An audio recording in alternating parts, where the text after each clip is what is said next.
Welcome back to the channel, boys. Fabulinski's coming at your neck with its Iceflare Bolt Aspect build. This build is probably the best build I think I have ever built on my channel, and I seriously mean that. I just unlocked the shadebinder warlock, and it is so good that I am seriously considering taking this into the day 1 raid as opposed to my Titan. And you guys know I love my Titan, but this build is so fun, it is so potent, and I feel like it would be so good in the raid that I just can't ignore it. And I can't even stress it enough how good this build is. So let's break it down. So obviously we're using the Shadebinder Warlock subclass. As for my grenade, we're using the Dust Field grenades. That way it creates that stasis field, it pulls any of the enemies in, it freezes them, it doesn't get in the way of any of my bullets. I really like this grenade for that reason. And then we got the Iceflare Bolt Aspect. Shattering a frozen target spawns seekers that track and freeze other nearby targets.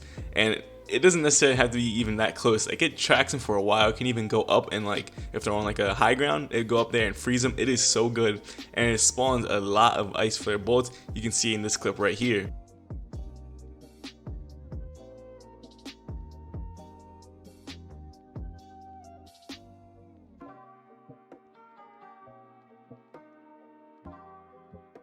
Now, since this aspect has 3 fragment slots, these are the 3 fragments that I'm rocking. I'm rocking Whisper of Bonds. Defeating frozen targets with your weapons grants you super energy, but it does take away 10 intellect and 10 discipline, which kind of hurts, but it is what it is. I'm getting super energy just for defeating frozen targets, and with this build, I can freeze so many enemies, it's insane. We're also rocking Whispers of Hedrons, gain a bonus to weapon damage after freezing a target with stasis, minus 10 strength, but that bonus to weapon damage is so crucial because it allows my weapons to shred through ads. It can do really good boss damage. It is such a good fragment. I highly recommend getting this one. And we're using Whisper of Fissures, increase the damage and size of the burst of stasis when you destroy a stasis crystal or defeat a frozen target. So this actually works with their warlock melee because when it goes out, it hits an enemy. If they die, they're going to explode and it's going to cause a chain reaction. I love this fragment paired with the warlock melee penumbral blast.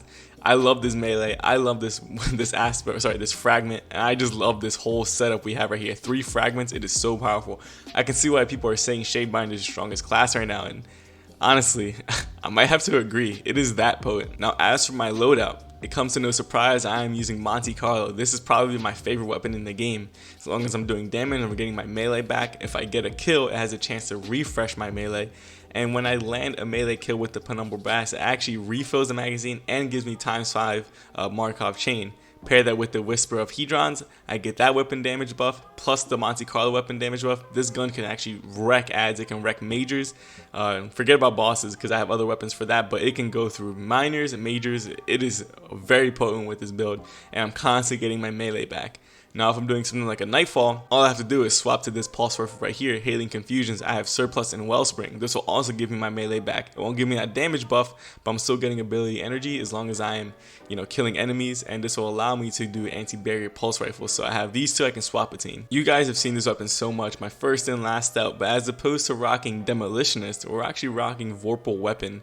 This is going to be one of the ways I'm going to deal with the bosses because Monte Carlo is going to be able to take care of all the ads and the majors. Actually, I can pull this one out for majors as well, but this is going to be one of the sources of my boss damage. I can freeze a target, I get Vorpal Weapon, Boss Spec, and the Whisper of Hedron's damage buff. I can actually destroy bosses. Plus, precision frame shotguns are really good in PvE right now, so I highly recommend using one. If not this one, get a different one or whatever it is. Actually, Xeno class is a very good shotgun as well. If I'm using a run and gun type of playstyle, I'll pull this one out right here. I have Grey Robber and Swashbuckler, works really well with the Penumbral Blast as well. And I also have this shotgun too. I have auto-loading Trench Barrel. Trench Barrel did get a buff in the recent update, so Trench Barrel is very potent right now as long as I land a melee hit. It cannot be the Penumbral Blast, but I have to get up close and personal. So I can freeze them, close the distance, land a melee hit, and then get Trench Barrel. I can do some pretty good damage as well. In my heavy of choice, we're rocking Behringer's Memory, Quick Draw auto-loading, very good for boss damage. But in the Nightfall, especially for the one this week, the Glassway, I recommend using Anarchy. You're able just to hit the boss, go into cover, and just do damage over time. It was really good.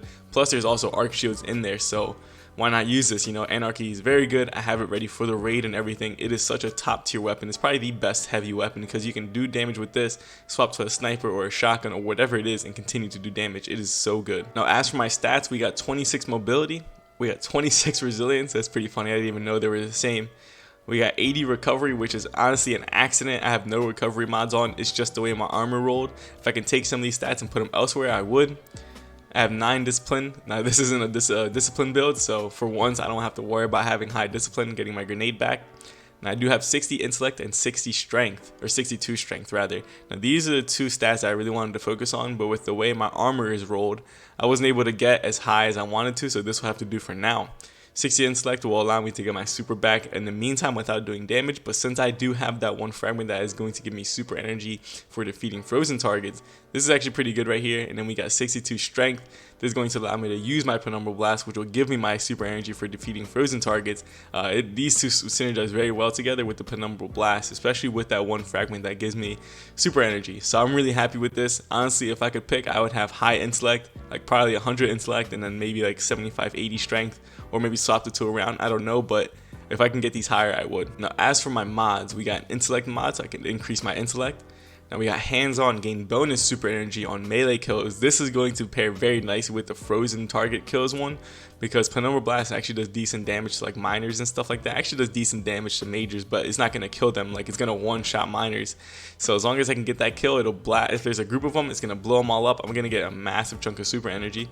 Then we got shotgun ammo finder, so I can take advantage of my first and last out. And then we have claws of ahamkara. This is probably the exotic I was the most excited to use with the shadebinder subclass. Now the armor perk is very simple. You just get an additional melee charge, but that melee charge, it is so good. It is so good. I was using it so much. You didn't even realize how potent it is to have a second melee charge in shadebinder. Now my mods, we got a strength mod. We got auto rifle loader. Now if I was running a nightfall, I would just simply swap to pulse rifle loader and pulse rifle or anti-barrier pulse rifle. And then we got taking charge, so I become charged with light. Now Monte Carlo is not masterworked yet. There is no catalyst yet. Please Bungie, give me a catalyst, because I will farm that to the death of me. But for right now, this is what I have. In the nightfall, I was able to take advantage of this more, but solo play, since Monte Carlo isn't masterworked, this will have to do. And on my chest piece, we got a strength mod. We got concussive dampener, so I can reduce some of that boss damage. Any AoE effect is reduced by this. And then we got sustained charge. Become charged with light by rapidly defeating combatants with auto rifles, trace rifles, or machine guns. Additional copies of this mod increase the time allowed between combatants that are defeated. So this is going to pair very nicely with Monte Carlo, because I'm getting that damage buff from the subclass. I'm getting the damage buff from Monte Carlo. I'm going to be able to shred through ads. I'm going to be able to come charged with light pretty quickly, pretty often, because of all that damage going through. Now I really like this mod for becoming charged with light, because I like using auto rifles and Monte Carlo is my favorite gun. So using this is a no-brainer to me. And on my leg piece, we got minor intellect mod. We're getting +5 intellect. We got enervation and reduced grenade cooldown each time you pick up an orb of power. Now, I have very low discipline, so this is going to combat that at least a little bit. We got grenade launcher scavenger. This is on the seasonal artifact. It only costs 1 mod slot, so I recommend getting this one because grenades are very good. Grenade launchers are great. And then we got supercharge, so I can have 4 stacks of charge with light now, up from 2. Pairs very nicely with this build. I'm going to be able to take advantage of another mod I have. And on my warlock bond, we have an intellect mod, and then we got energy converter. Now you guys already know what this does. Anytime you use your grenade while charged with light, if you are under 50% of your super, you can get up to 50% of your super, or like just underneath it. It is so good for any type of super build, because you're gonna get all that super energy for free pretty much, and then all you gotta do is make up for that last half or a little bit over a half of super bar. Now that's where there's other mods come in and other perks and fragments come in. As long as I'm defeating frozen targets, I'm getting super energy. I really want a gun or a shotgun with Thresh on it. I'm gonna farm with the Xeno class because it can roll with Thresh, so that would honestly just perfect this build. But for right now, this will have to do. This is a very good mod for any type of super build. I love the super of Shadebinder, so this was honestly the first build I thought of. And if you guys are digging my warlock fashion, I went with like an Ice King type of Shadebinder King thing with the little fur right here and the and the pointiness here and all the horns and stuff like that. I really like it. I think it looks great. So if you like it, shaders will be in the description below. So in this first clip, I popped my super right in the beginning because I wanted to see how much super energy I'm gonna get back and how often I can use my super. So pay attention to my super bar. But boys, this build might be converting me into a warlock main. I'm not even gonna lie. It is so powerful. It is so much fun using the super, using my melee to get these kills and seeing everything blow up. The Iceflare bolts literally can freeze everything. There is so much crowd control. There's so much damage going out because of whispers of hedrons. I'm getting so much super energy, and it doesn't even have to be the penumbral blast melee to get the melee super energy on melee kills. It can be the regular just run up punch them melee, and when I use my grenade, they're all frozen. I punch them, I get a massive chunk of super energy, and I absolutely love that about this subclass. Another thing that I really like about this subclass is the fact that the Iceflare Bolt's aspect has 3 fragment slots as opposed to just 1 on the Titans. It really allows for so many different kind of build combinations, and I don't even have all the fragments unlocked yet. I only have 4. I believe that there's like 10 you can get. I don't know. I forget whatever Extra Stranger has. But there's so much build potential here, and this is only one exotic. There's probably so many other ones that I'm not even like recognizing or realizing that are going to be powerful.